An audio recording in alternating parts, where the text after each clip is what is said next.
Avec la Massif, économisez en changeant d'assurance de prêt immobilier. Conditions sur massif.fr. La Massif présente Sud Radio, parlons IMO, ça vous concerne. Ouais, beaucoup de questions comme chaque semaine sur le 0826 300 300. Cette semaine, on parle de matériaux de construction, Bérénice. Tout à fait, c'est Diane qui nous a laissé un message. Elle est en train d'acheter un terrain pour faire construire sa maison.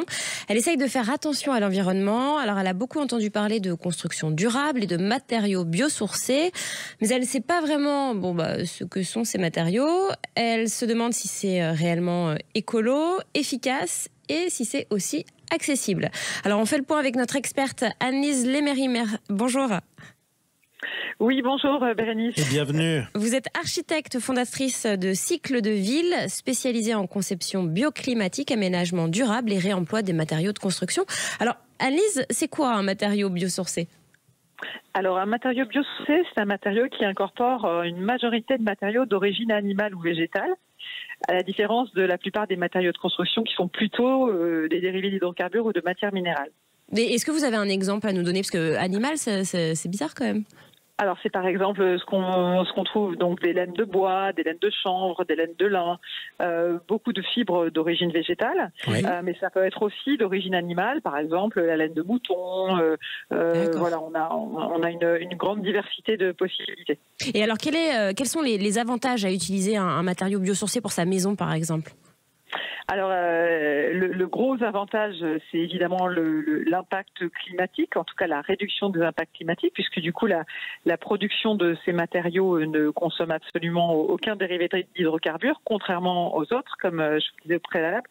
Et donc, c'est neutre et on utilise simplement des processus de production naturelle. Donc, tout est produit par le monde vivant. D'accord. Est-ce qu'il y a des inconvénients à utiliser du biosourcé ? Alors, je dirais pas que c'est vraiment un inconvénient. Il y a plutôt une sensibilité puisque ce sont des matériaux hygrophiles, oui. Donc ils ont une très forte sensibilité à l'eau. Donc ça suppose en effet une attention dans la conception et des points de détail qui vont être bien appréhendés et mis en œuvre par des professionnels évidemment formés et compétents. Parce qu'il y a par exemple un risque plus grand d'infiltration ou de choses comme ça ? Alors, en réalité, non. Si l'isolant est posé correctement, il y a aucun risque. Mais effectivement, mais de la même manière qu'on ne poserait pas non plus une laine de verre posée au sol, oui.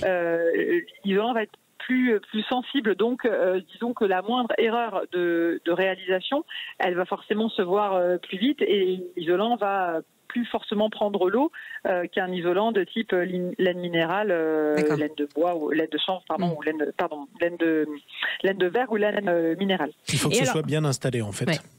Et alors, côté budget, est-ce que construire ou rénover avec des matériaux biosourcés, ça coûte plus cher ? Alors ça, c'est une grande question. En réalité, oui, il y a un léger impact financier, bien que on peut dire que depuis un an ou deux, tout ça se lisse un peu avec l'augmentation des prix des matériaux en tout genre. On dit classiquement qu'on a, on va dire, 10 à 15% de plus pour une laine de bois, par exemple, que pour une laine de verre. Le vrai sujet, c'est que quand on intègre des matériaux biosourcés, bien souvent, on a aussi ce qu'on appelle une approche de sobriété.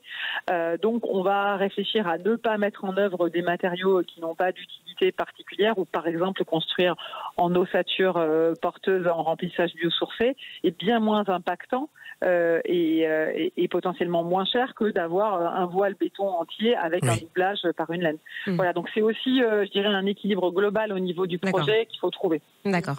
Eh bien, merci beaucoup Anne-Lise Lémery, fondatrice de Cycle de Ville et architecte. Et vous tous qui nous écoutez, vous posez vos questions sur le répondeur de Sud Radio 0826 300 300. Sud Radio, parlons IMO, ça vous concerne.